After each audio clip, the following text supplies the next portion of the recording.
Hey everyone, welcome back to the Road to 2000 series. This is episode 11. Now, I have to apologize a little bit. I've had a cold this week, so my voice probably sounds a bit funny. I'll try keep the sniffles and sneezes to a minimum. Um but yeah, I don't want to give too much away about the game, so let me get straight into it. Um This is yes, I'm on a 5 game win streak, and this was the next game I played. I had the white pieces, and I started with e4. Let me just see that that's working. Yes. Um, and my opponent played the Scandinavian, which I said in a previous video I've been facing heaps recently, and I like to take, and they played the knight f6 line, which I spoke about in a previous video as the one that I find um, a little bit more challenging, because if they take with the queen, it sort of gives us a nice free tempo on the queen. But I played d4, and then they took with the queen anyway, so they're definitely playing it a little bit strangely. I don't understand why they'd bring the knight out and then take with the queen, but that's what they did. So I play knight c3, just getting that knight to attack the queen. My opponent moves the queen to a5, which is a pretty common square. Um, and yeah, I just sort of developed normally, like bishop c4 looked quite active. Um, the knight's coming out next, the other bishop. I wasn't sure if the order made a big difference, so I just wanted to not take too long. My opponent played bishop f5, which also looks pretty good. Then I got the other knight out.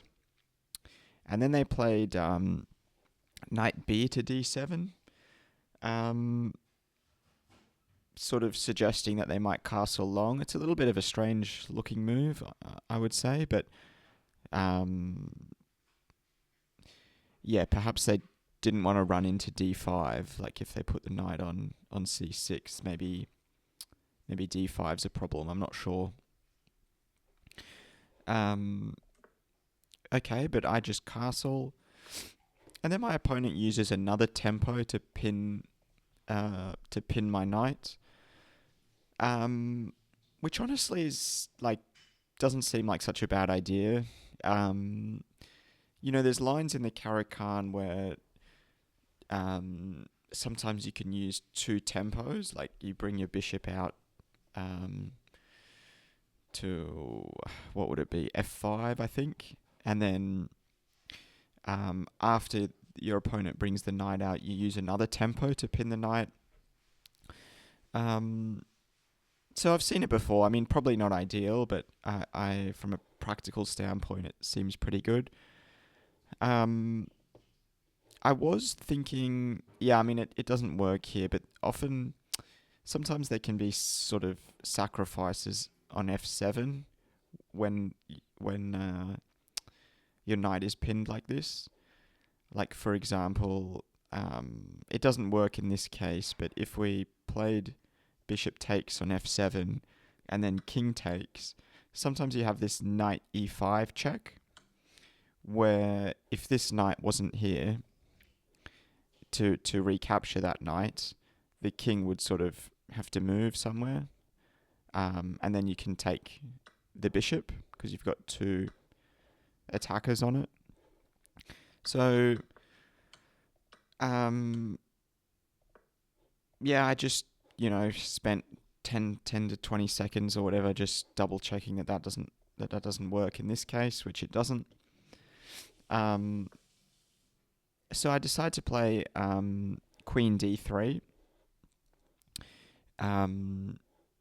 to get out of the pin. I thought that pin might be a bit nasty in the future. And now my opponent long castled, and yeah, now I have to be a bit careful about some of these knight jumps, since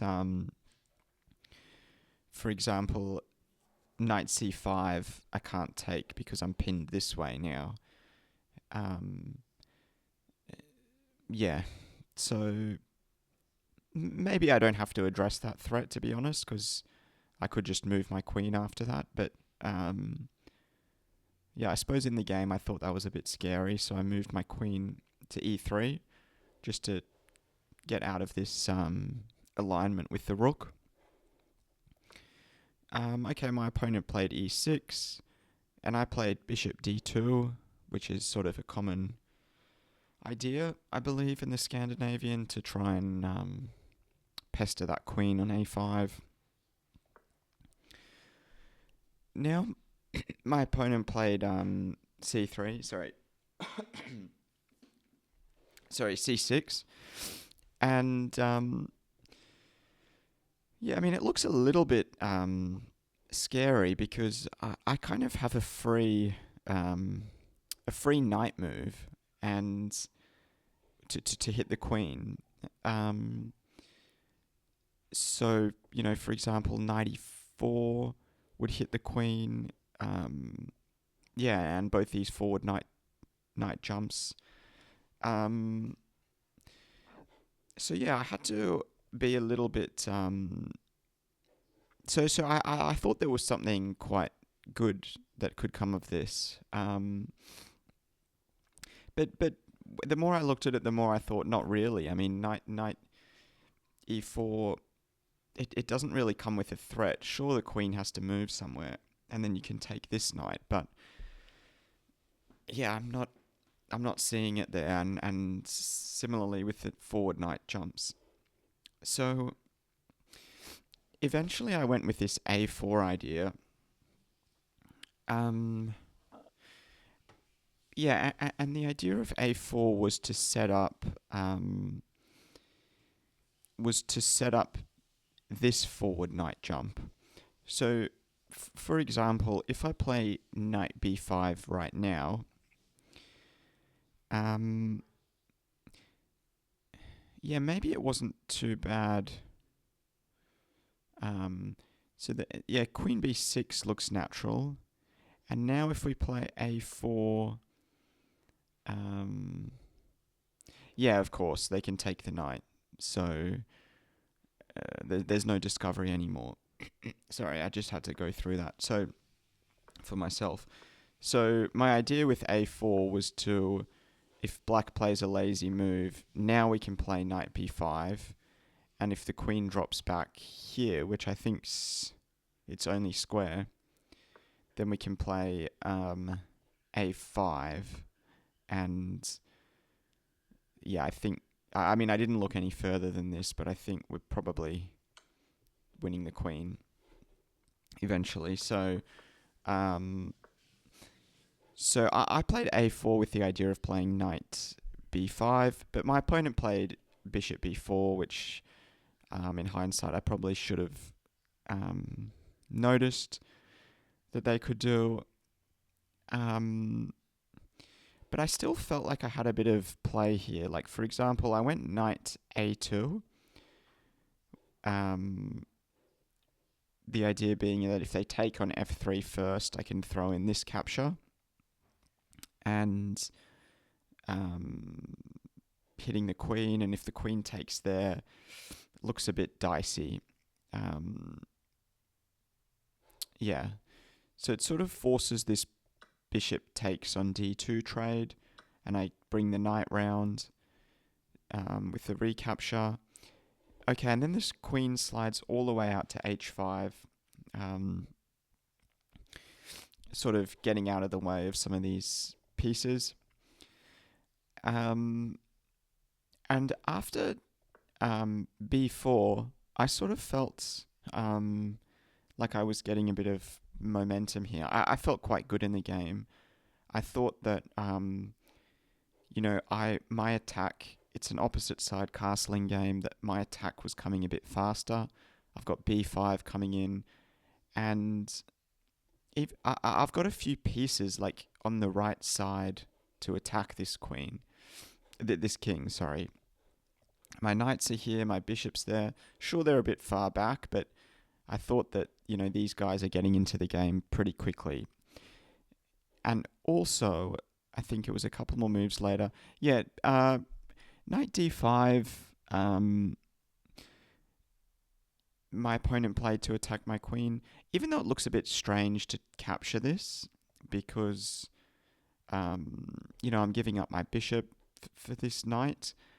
I actually decided that it was the best idea. And I captured it and played queen. Oh, sorry. First I played b5, and after rook h to e8, I played queen g3, and I was definitely feeling like I was on top here, and the engine agrees it's sort of plus 1.5. My queen has a really nice diagonal. This pawn is kind of gonna get chopped off. I've got my knights coming in. And I also saw that I think I saw this during the game that like if rook e2, that I can just take on c6, which is what I played, because after b takes on c6, black doesn't really have time to capture this knight, because then I take the knight with check, further weakening like another defender of the black king. So black played the best move. B takes back on c6, but now I can bring my knight to safety.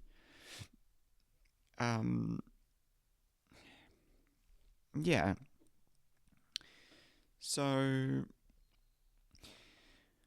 this was the situation.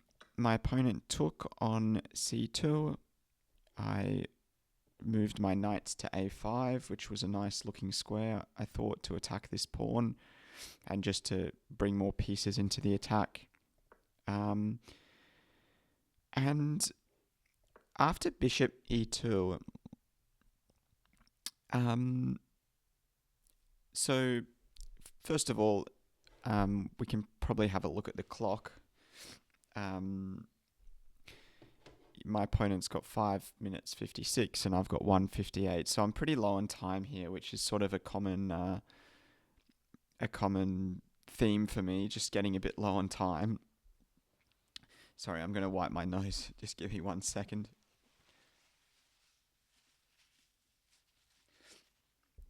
Sorry about that. And I would say from here, maybe it's because I was low on time. Maybe it's because I've been a bit sick and I don't know, wasn't concentrating. Whatever the reason, I feel like I just capitulate a little bit here, or like maybe that's too strong a word. I just start missing things. Like, for example, in this position, queen b3 threatens checkmate and attacks the rook. So, that would have been game over, I think. Like, my opponent has to defend against checkmate. Let's say knight b6, and then I take the rook for free. I suppose they win my rook. They win back an exchange at the end of that, but that's still like, looks really good for me. The move I played, actually, I also thought was really good, and the engine likes it as well. Which is rook f to c1. In fact, I just thought this was winning on the spot, because I thought that if we trade, my rook's lining up against this c6 pawn, and that's actually like checkmate if I were to take this. Like, for example, if they decline the trade, I think, rooks takes on c6 is checkmate in 1. So I thought they might have to like trade rooks and then defend with the queen, or I suppose defending with the knight. But even with the knight, like there might be some sacrifices there. I just thought it was game over, to be honest. And my opponent did trade, But then they played bishop c4, which I kind of missed. And I have to be a little bit careful about just take, because then queen d1 is checkmate. So I instead just bring it my other knight b4, which is a fine move. And, it really just looks like I'm crashing through. My opponent attacks my rook, though, so I got to be a bit careful about that. I move to b1, which also seems like a fine sort of line to put my rook on. And then my opponent plays knight b8. Yeah, and at this point, I mean, there's sacrifices galore, I would say, with this knight, because my queen and rook open up against that knight. I had 40 seconds left. I didn't know, what I should do here. All these sacrifices look good. I ended up playing knight takes on d5, which is a good move. Takes back with the bishop. Sorry. And now I play queen takes on b8, which is all correct.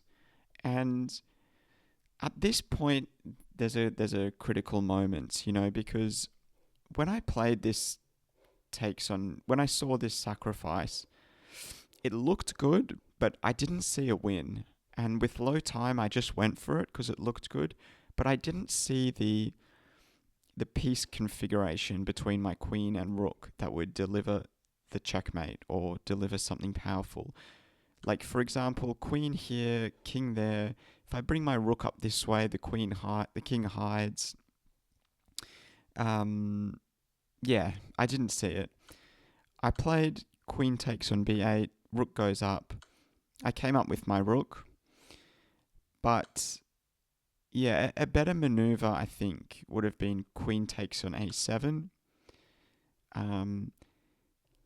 After king e8, we've got rook e1, and after bishop e6, we come in with the knight here, and this was the configuration that I needed to do to win it. I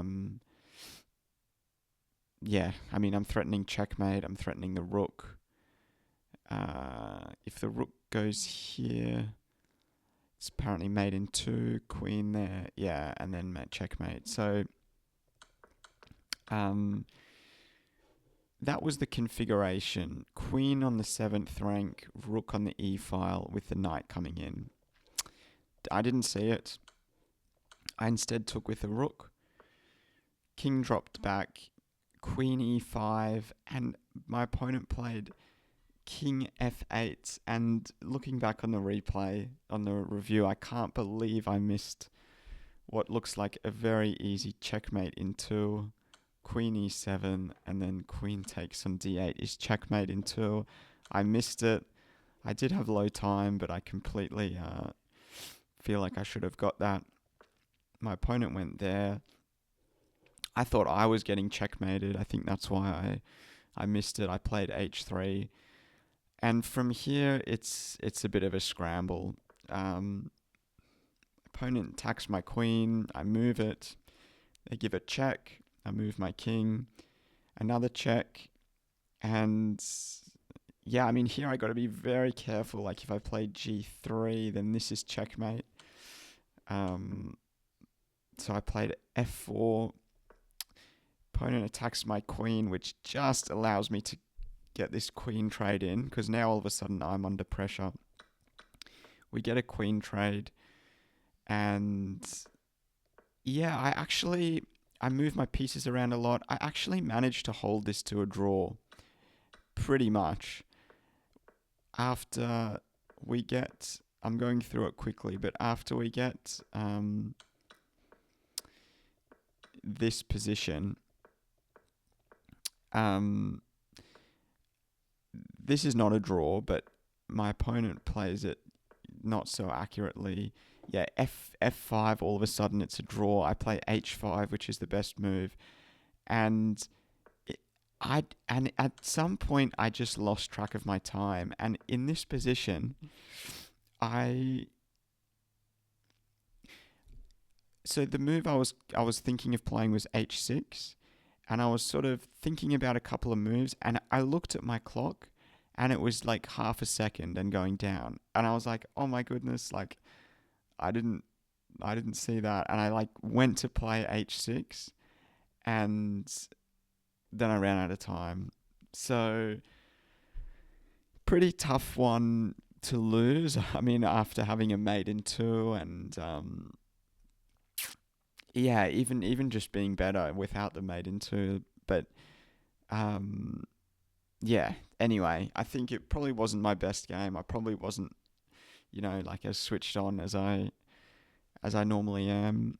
Um, H6, in fact, wasn't the best move, but there's still drawing chances with this. My idea was to just try and like draw the king away from this pawn, and then after takes, even though black's a pawn up, this is a draw by the engine. So I guess I can always sacrifice this knight for the pawn, if it came to that, and then my king's very active.